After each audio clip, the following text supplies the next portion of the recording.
మీరు ఎందుకున్నారు ఇక్కడ?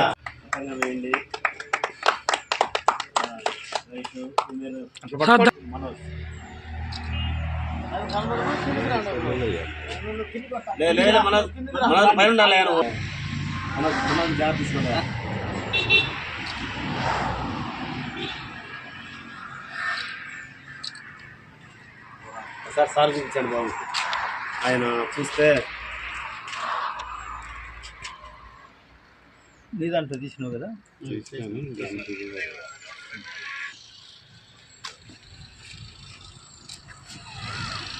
మీ స్కూలు, మీ head master, మీ పంచాయతీ గురించి కానీ లేదా మీ ఊరిని గురించి కానీ వాళ్ళకు కూడా 100 రూపాయలు బహుమతి ఇస్తారు. మాట్లాడి పుస్తకాలు ఇస్తారు, సర్టిఫికెట్ ఇస్తారు. ఆ భయాన్ని పోగొట్టుకోవాలి. ఆ భయాన్ని బాల్యంలోని పోగొట్టుకోకపోతే కలెక్టర్లు కానీ పెద్ద పెద్ద ఆఫీసర్లు కానీ ఎంత పదవుల్లో అయినా కూడా మాట్లాడాలి. కానీ బాల్యంలో మంచి విద్య. 1 2 3 sir 1 2 3 cheer class 1 2 3 communist society అధ్యక్షుడు నానవాల వెంకటేశ్వర గారి మీద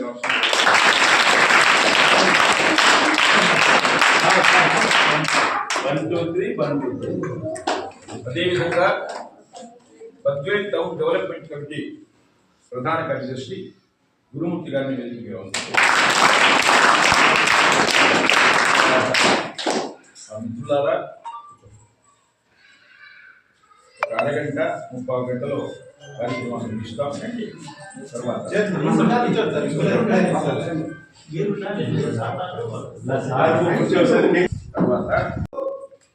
స్త్రీలు ఇంటి నుంచి బయటకు అడుగు పెట్టినటువంటి రోజుల్లో ఆమె ఏకంగా కవిత్వాన్ని, రామాయణాన్ని రచించింది.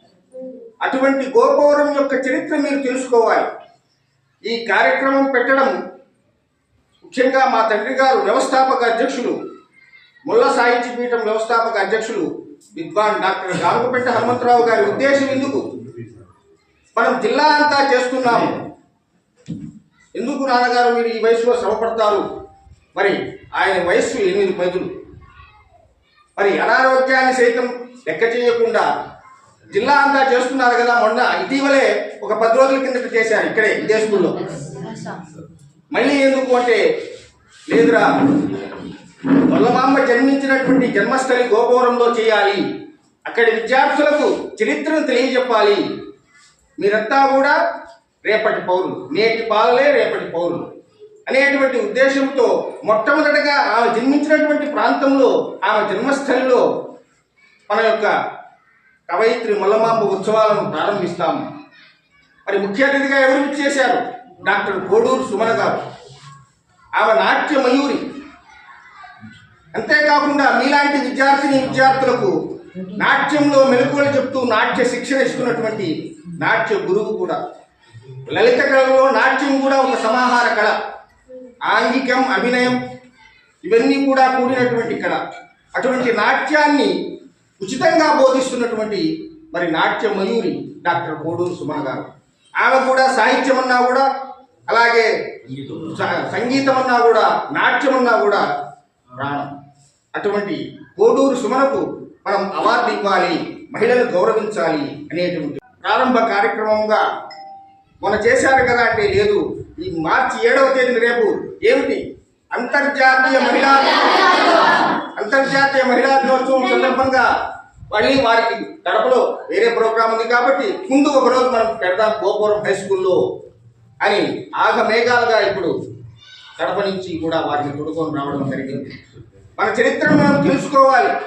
ఎందుకంటే మన ప్రాంతంలో ఉండేటువంటి మహనీయుల చరిత్ర తెలుసుకోవాలి. గొప్పవాళ్ళు ఎవరున్నారు, వాళ్ళు ఏం చేశారు, తద్వారా మనం కూడా మన జీవితాన్ని తీర్చిదిద్దుకోవాలి. అందుకు మీకు పిల్లలకు అవసరమనేది ఆయన తపన. నాకు ఎన్నోసార్లు చెప్తూ ఉంటారు, చూడరా వాళ్ళు ఈ విధంగా వచ్చారు, నువ్వెప్పుడు వస్తావు, వాళ్ళు ఆ విధంగా మరి మాట్లాడుతున్నారు, వాళ్ళు ఆ విధంగా ఆ రంగంలో ముందుకు పోతున్నారు. ఎప్పుడూ కూడా ఆయన నిరంతరం కూడా ఆలోచిస్తూ ఉండేటువంటి వ్యక్తిత్వం. మరి ఆయనకు సాహిత్యమన్నా అలాగే ఈ యొక్క కళలన్నా కూడా విపరీతమైనటువంటి అభిమానం. ఆ ఉద్దేశంతో మొట్టమొదటగా మీ పాఠశాలలో ప్రారంభం చేయాలనేటువంటి ఉద్దేశంతో ఈనాడు అందులో రేపు అంతర్జాతీయ మహిళా దినోత్సవం సందర్భంగా ఆమె జన్మస్థలి యొక్క గోపురం పాఠశాలను మీరు తెలుసుకోవాలి, చరిత్ర తెలుసుకోవాలి. ఇప్పుడు ఇటీవల మళ్ళా రాష్ట్ర ప్రభుత్వం ముద్రించినటువంటి పాఠ్య పుస్తకాలలో 6వ తరగతిలో స్పష్టంగా ఇచ్చారు. కాబట్టి చరిత్ర మనకు ఖచ్చితంగా కడప జిల్లా వాసే అని చెప్తోంది. అందువల్ల మనమందరం కూడా గర్విద్దాం. అటువంటి గోపవరంలో ఆమె నడయాడినటువంటి గోపవరంలో పుట్టినందుకు మరి ఆ మహనీయ మూర్తికి, ఆ మహనీయ మహిళకు నివాళిగా మనమందరం కూడా ఆమె బాటలో నడవాలి. అలాగే ముఖ్యంగా ఆడపిల్లలు, ఈ రోజుల్లో ఆడపిల్లలు చూసి రమ్మంటే కాల్చి వచ్చే విధంగా ఉండాలి. ఎందుకంటే మరి దౌర్జన్యాలు పెరిగిపోయాయి. అంతేకాకుండా మరి చులకన, ఒక చిన్న చూపు, అలా కాకుండా మేము కూడా పురుషులతో సమానంగా, అబ్బాయిలతో సమానంగా దేన్నైనా సాధించగలదని ఆనాడే నిరూపించినటువంటి మొల్ల ఇక్కడ. మరి మీకు ఈనాడు అన్ని సౌకర్యాలు ఉన్నాయి, అన్ని వసతులు ఉన్నాయి, తినడానికి తిండి ఉంది, కట్టుకోవడానికి బట్ట ఉంది, మరి అన్ని వస్తువులు కూడా ఉన్నాయి. మీరు కూడా మొల్లలాగా మీ రంగాలలో అందరూ కవిత్వమే రాయలేరు, అందరూ గొప్ప విద్యాధికారులే కాలేరు. మరి ఎవరైనా ఎవరి రంగంలో, ఎవరికి ఇష్టమైన రంగంలో వాళ్ళు రాణించాలి. అదే హనుమంతరావు గారు చెప్పేది. మీరు నచ్చినటువంటి రంగాన్ని మీరు ఎంచుకొని దానిలో ముందుకు పోండి, దానిలో ఆకాశాన్ని తాకండి, మరి హైట్స్ చూడాలి. అప్పుడు మన యొక్క జీవితానికి సార్థకత అనేటువంటిది ఆయన యొక్క నిరంతర సూత్రం. ఆ సూత్రంలో భాగంగానే మరి ఈ కార్యక్రమాన్ని ఏర్పాటు చేయడం జరిగింది. ఈ కార్యక్రమానికి మరి ముఖ్య అతిథిగా వారు ఇచ్చేశారు. అలాగే బద్వేలు పట్టణ అభివృద్ధి కమిటీ వాళ్ళు కూడా ఎన్నో కార్యక్రమాలు చేస్తున్నారు. గురుమూర్తి గారు, నానబాల వెంకటేశ్వర్లు గారు, సత్తారు గారు, మరి ఇటువంటి కార్యక్రమాలు నిరంతరంగా తామరతంపరగా జరగాలి. ఎవరి స్థాయిలో వాళ్ళు సమాజ సేవకు సన్నద్ధం కావాలి. ఎంత ఎదిగినా కూడా అంత బతకాలి. మనం జీవితంలో రాణించాలి. రాణించినా కూడా మనం రాణించడానికి తోడ్పడేటువంటి సమాజానికి మనం తిరిగి చేయాలి అనేటువంటి ఉద్దేశంతో ఈ వేదిక మీద ఉండేటువంటి మహనీయులందరూ కూడా కృషి చేస్తున్నారు. వారిని అందరూ కూడా ఆదర్శంగా తీసుకొని మీరందరూ కూడా మీ జీవితంలో మీరు ఉన్నత స్థాయికి వెళ్ళాలని మనస్ఫూర్తిగా ఆశీర్వదిస్తూ, ఆకాంక్షిస్తూ మరి ఇప్పుడు సభాధ్యక్షులు డాక్టర్ రామపేట హనుమంతరావు గారిని ఆమె ఆగ్రహిస్తే పండితులు కూడా మూర్ఖులవుతారు. అందువల్ల సరస్వతీదేవి ఉపాసన, మీ పుస్తకాల్లో సరస్వతీదేవి బొమ్మ ఉండాలి, మీ పుస్తకాల్లో విఘ్నేశ్వరుని యొక్క బొమ్మ ఉండాలి. తర్వాత ఈ విషయానికి వస్తే, నాకు తెలుగు భాష అంటే ప్రాణం. తెలుగు భాష నాకు ఇంత అన్నం పెట్టింది, తెలుగు భాష నాకు ఇంత గౌరవం తెచ్చింది, తెలుగు భాషే నా శ్వాస, నా ధ్యాస. 37 సంవత్సరాలు మరి ఉద్యోగించి ఎంతోమంది విద్యార్థులకు విద్యాబోధన చేశాను. మనం ఊపిరి ఉన్నంత వరకు, శ్వాస పీల్చేంత వరకు ఏదో కూడా చేయాలి. ఎప్పుడో 700 సంవత్సరాల నాడు ఆమె ఉండి జీవించి ఒక మహాకావ్యం రాస్తే ఈరోజు మనం అనుకుంటున్నాం. ఎందుకు గోపవరం అంటే నాకు అంత పిచ్చి? గోపవరం అంటే ప్రేమ, గోపవరం అంటే అభిమానం. మొల్లలో పునీతమైన ప్రాంతం ఇదంతా కూడా. మొల్ల నడయాడిన ప్రదేశం. గోపవరానికి గొప్ప చరిత్ర ఉంది. యాదాటి నరసింహశర్మ గారు బద్వేలు దక్షిణి అని అందులో గోపవరాన్ని గురించి కూడా 3 పేజీలు రాశారు. ఆ వ్రాతప్రతి నా దగ్గర ఉంది.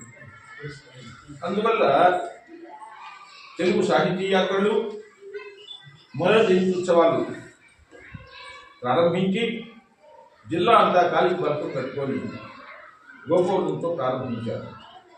గోపవరం తర్వాత మరలా ఇప్పుడు కలెక్టర్గా ఉండి మరి మొల్లదీని సభలు ప్రారంభం చేస్తున్నారు. మీరు గోపవరం వెళ్ళండి, గోపవరంలో ముందు కార్యక్రమం నిర్వహించండి, తర్వాత జిల్లాలో ఎక్కడేం చేయండి. ఏ కలెక్టర్ వచ్చినా గోపవరం గోపవరం గోపవరం. ఎందుకంటే ఈమె కొంత విచారం వచ్చింది, జాతీయ స్థాయికి తీసుకెళ్తున్నారు.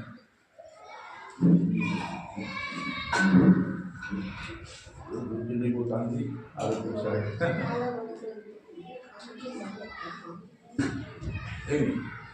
ఎందుకంటే ఏం చేసినా గోపూర్ణుడు జీవయ్య.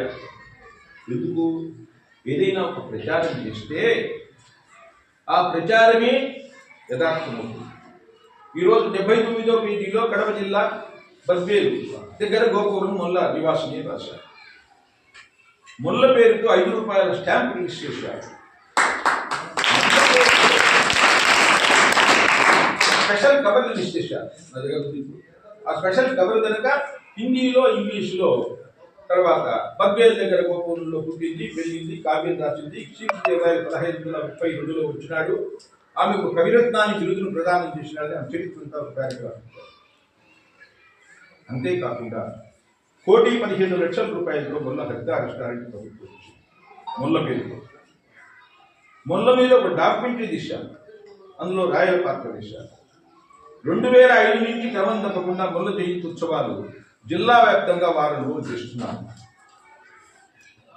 ఆ ప్రచారం రావడంతో ఈ పొద్దు మొల్ల అంటే జాతీయ స్థాయిలో కాదు, ప్రపంచ స్థాయిలోనే ఒక స్థానం పెంచుతున్నానంటే మరి ఆమె కూడా మీలాగా కూర్చొని చదువుతుంది. ఆమె కూడా మీలాగానే బాధను అనుభవించింది.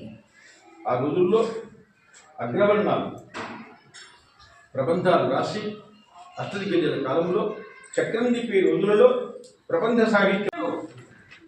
నేను మొల్లని కాదు, కానీ ఇది నేను రాసిన పద్యం. ఎందుకు రాశాను, ఎలా రాశాను? ఇలాంటి గురువర్యుడు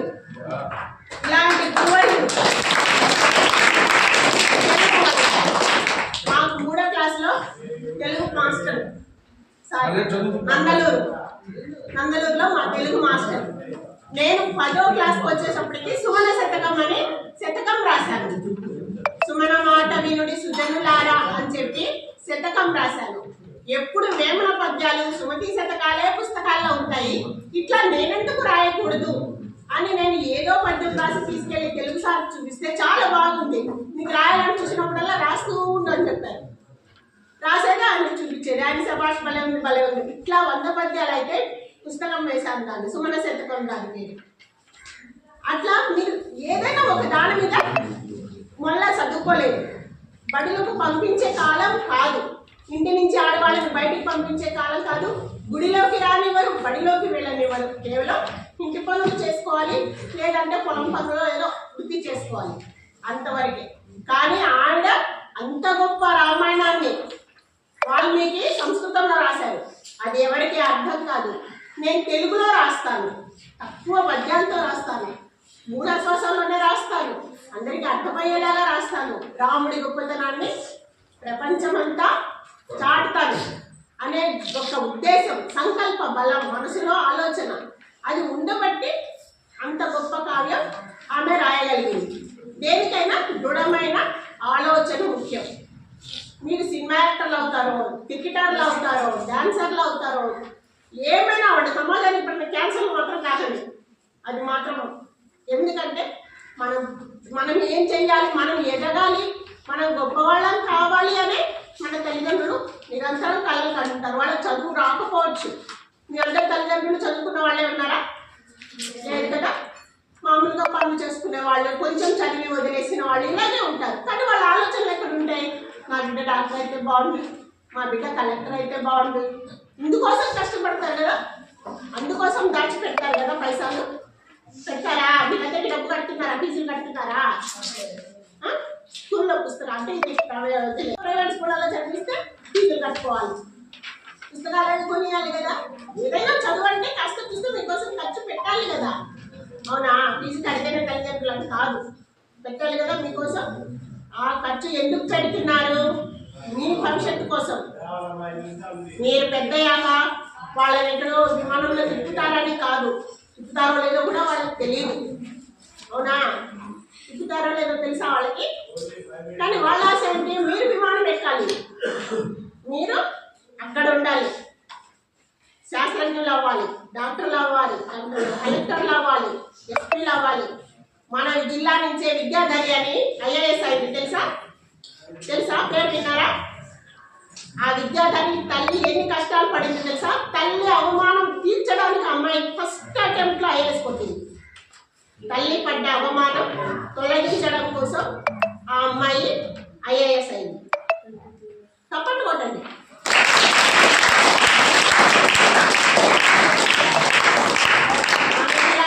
మన జిల్లాకి రాలేదు, తిరుపతి కలెక్టర్గా ఉంది ప్రస్తుతం. తిరుపతిలో అసిస్టెంట్ కలెక్టర్గా ఉంది. అలా తల్లిదండ్రుల కోసం మనము శ్రమించాలి. తల్లిదండ్రులు మొన్న తన తండ్రి కోసం, తన తండ్రి ఇంకా జంగమ అర్చనపరుడు, అంతటి భక్తిపరుడు, తనకి ఇంత మంచి పేరు పెట్టాడు. ఆయన చాలా సంస్కారవంతుడు, నన్ను చాలా సంస్కారంతో పెంచాడు. కాబట్టి తండ్రి సేవలో ఉంటాను అని అవివాహితగా ఉండిపోయి రాముడికి తన జీవితాన్ని, తన కార్యాన్ని అర్పణ చేసింది. కానీ ఆ ఖ్యాతి ఆమె తెచ్చిందన్న విషయం కూడా ఎక్కడ రాలేదు. హనుమంతరావు గారు అహరహం కృషి చేసి ఎన్ని కష్టాలు పడి దాన్ని వెలికి తెచ్చారో, ఎంత ప్రపంచవ్యాప్తం చేశారో మేము స్పష్టంగా చూసాము దగ్గరుండి. ఆయన వెంట తిరిగి కూడా చూసాము. ఈ ప్రాంతానికి కానీ మొళ్లకు కానీ ప్రభుత్వం గుర్తింపు, ఒక స్టాంపు, ఇవన్నీ రావడానికి కారణులు హనుమంతరావు గారు.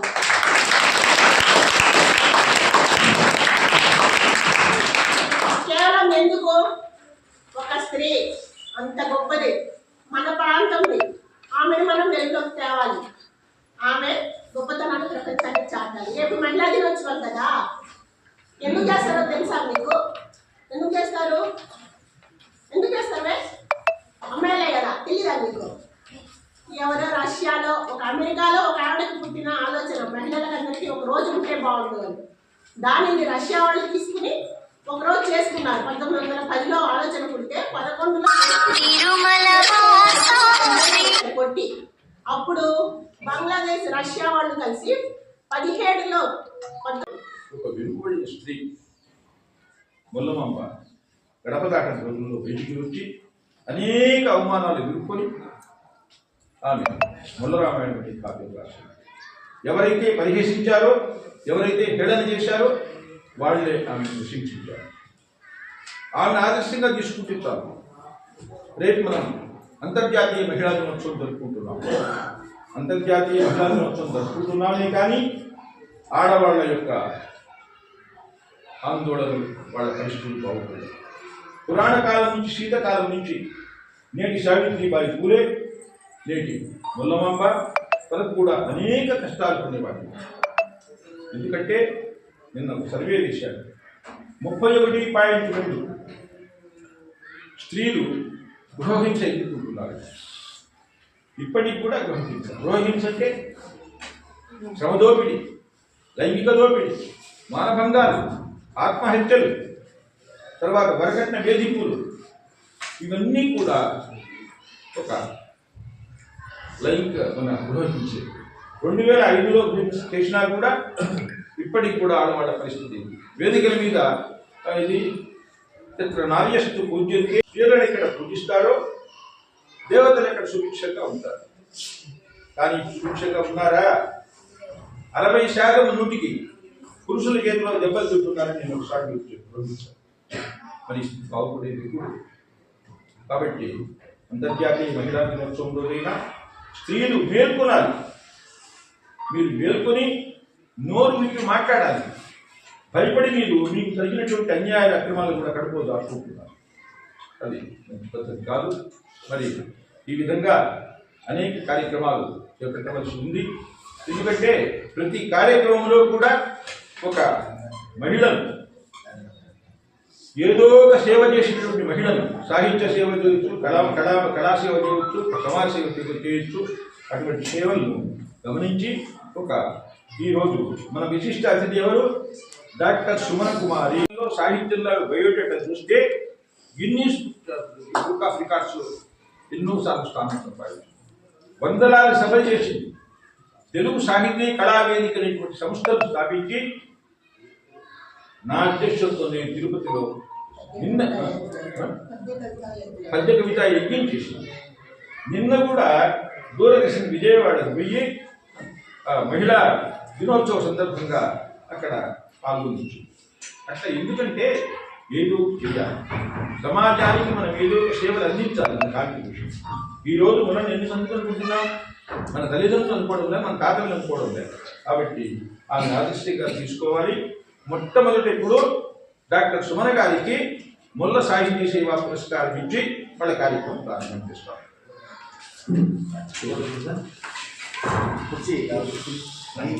మొత్తం తీసేసి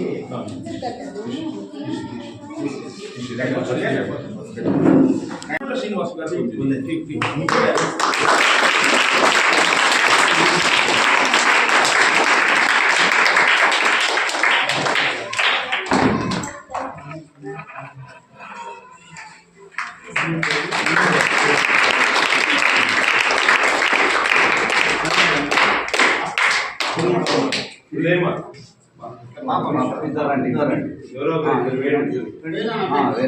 అమ్మకు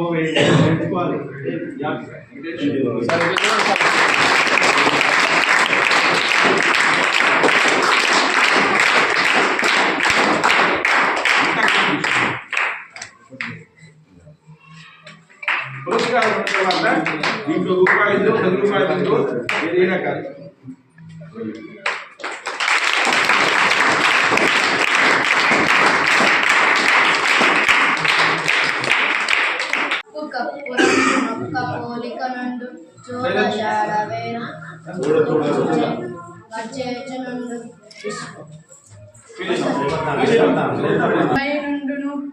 గతము గతమే గాని తిరిగి రాలేను, గంట వృధా చేయరాదు, గంట అంటే కాలము ఉపయోగించుకుని నువ్వు బ్రతుకు తీర్చుకును, గంట గడిస్తే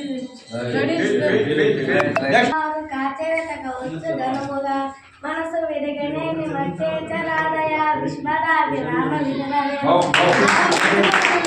విధినా కానీ మళ్ళీ అర్పించవచ్చు, కానీ మనసు విరిగితే మాత్రం మళ్ళీ కలపడం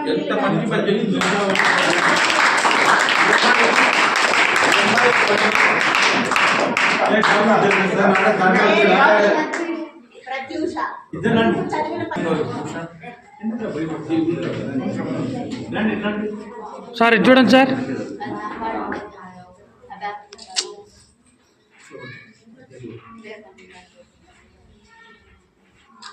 ఓకే సార్. మీరు చదివిన తర్వాత అయ్యా కాబట్టి ఇంకా వస్తాను, ఇంకోసారి వస్తాను. 1000 రూపాయల బహుమతులు కూడా ఇస్తాను. మీరు పద్యాలు నేర్చుకోండి, పాటలు నేర్చుకోండి. ఒకడు ఎవడైనా తెలుగు భాష మీద 2 మాటలు మాట్లాడగలడు. జన్మదినం 11/8/1973. స్వస్థలం నందలూరు, కడప జిల్లా. విద్యార్హతలు MA PhD, MA journalism, MA Kuchipudi PhD. తల్లిదండ్రులు వేదాంతం శ్రీ రంగనాయకాచార్యులు గారు, భర్త కీర్తిశేషులు సుదర్శన్ కుమార్ గారు. వీరికి 2 అమ్మాయిలు ప్రణవి, ప్రణీత.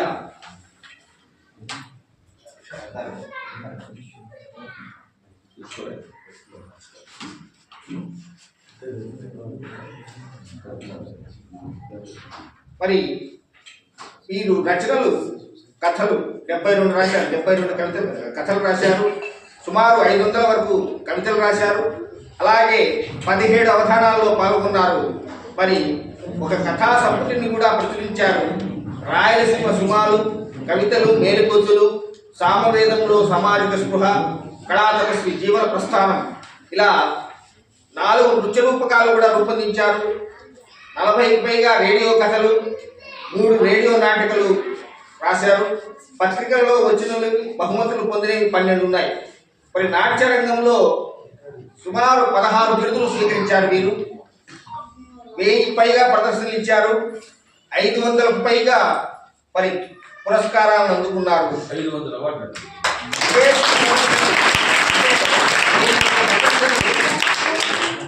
సుమన కుమారి గారి ప్రదర్శనలు, నాట్య ప్రదర్శనలు విదేశాల్లో కూడా 3 సార్లు జరిగాయి. మరి ఆంధ్రప్రదేశ్ సంగీత నృత్య అకాడమీ ప్రభుత్వం తరపున అవార్డు పొందారు. సుమాంజలి కూచిపూడి నాట్యాలయం అనేటువంటిది స్థాపించి ఎంతో మంది విద్యార్థులకు మరి నాట్య రంగంలో శిక్షణ ఇస్తున్నారు.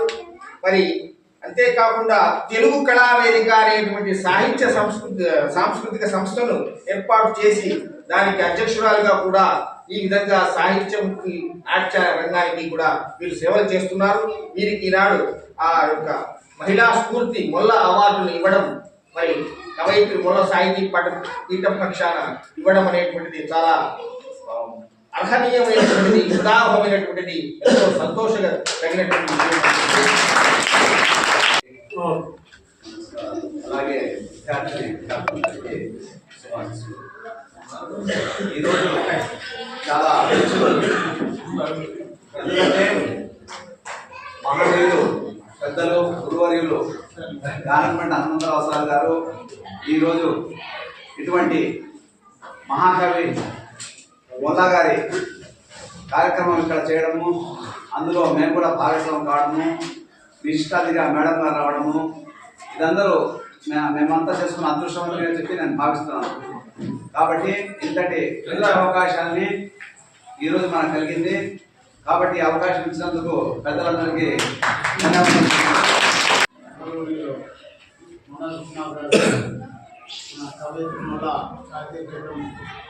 అధ్యక్షుడు డాక్టర్ మన రాణిపేట హనుమంతరావు గారు మనకు ఆదర్శప్రాయులు సారు, మాకు గురుకుల్యుడు. ఆయన మేము ఎంత మా వ్యక్తిగత పనులతో ఉన్నప్పుడు కూడా తప్పనిసరిగా జ్ఞాపకం చేసి సమాజానికి ఇటువంటి సేవలు చేయాలని చెప్పేసి జ్ఞాపకం చేస్తూ ఉంటాడు. ఆయన్ను మేము గురుమూర్తి సార్ గారు, నేను సార్ను ఆదర్శంగా తీసుకుని పనిచేస్తున్నాము. దానికంటే హనుమంతరావు సారు కార్యదీక్ష పరులు, ఆయన నిపుణులు, తప్పనిసరిగా కార్యం నెరవేరే వరకు కూడా విశ్రమించరు. కాబట్టి సార్ గురుమూర్తి సార్ గారు అయితే ఎప్పుడు కూడా సమకాలికమైనప్పుడు కూడా చాలాసార్లు జ్ఞాపకం చేసుకుంటూ ఉంటాడు. కాబట్టి ఆయన ఆశీస్సులతో మేము బద్దెల పట్టణ అభివృద్ధి కమిటీ అనేది ఒకటి స్థాపించినాము. మాకు వెన్నుండి ముందుకు నడిపిస్తూ ఉంటాడు. ఏమేమి కార్యక్రమాలు చేయాలని కూడా చెప్తుంటాడు. మహిళా దినోత్సవం సందర్భంగా మన కుసుమ కుమార్ని ఈరోజు సన్మానించడం, సునీల్ కుమార్ని మన జిల్లా వాసి ఎంతో ఆమెకి నా చిన్న విన్నపం ఏమంటే, మేడం గారికి రావాల్సిన గుర్తింపు రాలేదేమో, సార్ అనుకుంటే రాష్ట్ర స్థాయిలో గుర్తింపు వచ్చేటట్టుగా చేయగలరు కదా. అంటే చదువు మీద మీకు శ్రద్ధ చాలా తక్కువ. మాస్టర్లు చెప్పరు అని నేను అనను, ఎందుకంటే మాస్టర్లు చెప్పారు, వాళ్ళ పనే అది. మీరు వినరు, ఎందుకంటే అది ఎవరికి కనపడదు. మీరు వింటున్నారా లేదా అనేది మాకు తెలియదు. అందరూ ఇలా కూర్చుని ఇదిగో ఇప్పుడు వింటున్నారు, అబ్బా నేను చెప్పింది చాలా బాగా వింటున్నారని మేము అనుకుంటాం టీచర్లుగా. కానీ ఇలా వింటున్నారా? ఎక్కడ ఉంటున్నాయి మీ ఆలోచనలు? ఎక్కడ ఉండాలి? చదువు మీద ఉండాలి కదా. ఆటవాడి కోసమే కదా తల్లిదండ్రులు కూలీ చేసో పని చేసో ఏదో చేసి డబ్బు కట్టి ఇక్కడికి పంపిస్తారు, అవునా? ఇక్కడికి వచ్చేది మనం ఎందుకు? లక్ష్యం ఉండాలి, గురి ఉండాలి, ఏం చేయాలి, ఆశయం ఉండాలి. మన గోల్ అంటారు కదా, ఈ గోల్ మనం ఇది సాధించాలి. నాకు ఈ ఆట అంటే చాలా ఇష్టం. నేను ఇంటర్నేషనల్ లెవెల్లో ఈ ఆట క్రికెట్ ఆడాలి. నాకు నాట్యం అంటే చాలా ఇష్టం. నేను దేశ విదేశాల్లో నాట్యం గురించి చేయాలి. నా పేరు నేను నిలబెట్టుకోవాలి. అట్లా మీకేంటి, మీ గోల్ ఏంటి అనేది ఆ చదువులో ముందుగా తెలుస్తుంది. అది మనకు పునాది. ఆ పునాదిని ఆధారంగా తీసుకుని మీరు ఎంత ఎత్తుకైనా ఎదగాలి. ఈ గోపవరం మల్ల జన్మస్థలం కదా. శ్రీరమాలోల చిన్మయ చిద్విలాస సకల యోగీంద్ర హృత్పద్మ సద్మవాస కుండరీకాక్ష సాకేత పుర నివాస శరణు మాం పాహి శ్రీరామచంద్రమూర్తి. మొల్ల ఎవరి భక్తితో రామాయణం రాశారని చెప్పింది? రామాయణం చెప్పుమని రామచంద్ర. నేను మొల్లని కాదు, కానీ ఇది నేను రాసిన పద్యం. ఎందుకు రాశాను, ఎలా రాశాను? ఇలాంటి గురువర్యులు ఇలాంటి గురువులు మాకు 3వ క్లాసులో తెలుగు మాస్టర్ నందలూరులో మా తెలుగు మాస్టర్. నేను 10వ క్లాస్కి వచ్చేటప్పటికి సుమన శతకం అని శతకం రాశాను. సుమన మాట వినుడి సుజనులారా అని చెప్పి శతకం రాశాను. ఎప్పుడు వేమన పద్యాలు సుమతి శతకాలే పుస్తకాల్లో ఉంటాయి, ఇట్లా నేనెందుకు రాయకూడదు అని నేను ఏదో పద్యం రాసి తీసుకెళ్లి తెలుగు సార్ చూపిస్తే చాలా బాగుంది, నీకు రాయాలని చూసినప్పుడల్లా రాస్తూ ఉండని చెప్పారు.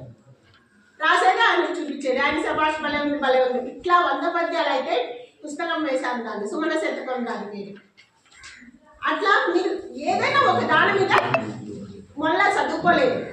బడిలోకి పంపించే కాలం కాదు, ఇంటి నుంచి ఆడవాళ్ళని బయటికి పంపించే కాలం కాదు, గుడిలోకి రానివ్వరు, బడిలోకి వెళ్ళనివ్వరు. కేవలం ఇంటి పనులు చేసుకోవాలి, లేదంటే పొలం పనులు ఏదో వృత్తి చేసుకోవాలి, అంతవరకే. కానీ ఆవిడ అంత గొప్ప రామాయణాన్ని వాల్మీకి సంస్కృతంలో రాశారు, అది ఎవరికి అర్థం కాదు. నేను తెలుగులో రాస్తాను, తక్కువ పద్యాలతో రాస్తాను, 3 అశ్వాసాల్లోనే రాస్తాను, అందరికీ అర్థమయ్యేలాగా రాస్తాను. రాముడి గొప్పతనాన్ని ప్రపంచమంతా చాటుతాను అనే ఒక ఉద్దేశం, సంకల్ప బలం, మనసులో ఆలోచన అది ఉండబట్టి అంత గొప్ప కావ్యం ఆమె రాయగలిగింది. దేనికైనా దృఢమైన ఆలోచన ముఖ్యం. మీరు సినిమా యాక్టర్లు అవుతారో, క్రికెటర్లు అవుతారో, డాన్సర్లు అవుతారో, ఏమైనా వాడి సమాజానికి పడిన క్యాన్సర్ మాత్రం కాదండి, అది మాత్రం. ఎందుకంటే మనం ఏం చెయ్యాలి, మనం ఎదగాలి, మనం గొప్పవాళ్ళం కావాలి అని మన తల్లిదండ్రులు నిరంతరం కలలు కంటుంటారు. వాళ్ళకి చదువు రాకపోవచ్చు, మీ అందరి తల్లిదండ్రులు చదువుకున్న వాళ్ళే ఉన్నారా? లేదు కదా. మామూలుగా పనులు చేసుకునే వాళ్ళు, కొంచెం చదివి వదిలేసిన వాళ్ళు ఇలాగే ఉంటారు. కానీ వాళ్ళ ఆలోచనలు ఎక్కడ ఉంటాయి, మా బిడ్డ డాక్టర్ అయితే బాగుంది, మా బిడ్డ కలెక్టర్ అయితే బాగుంది.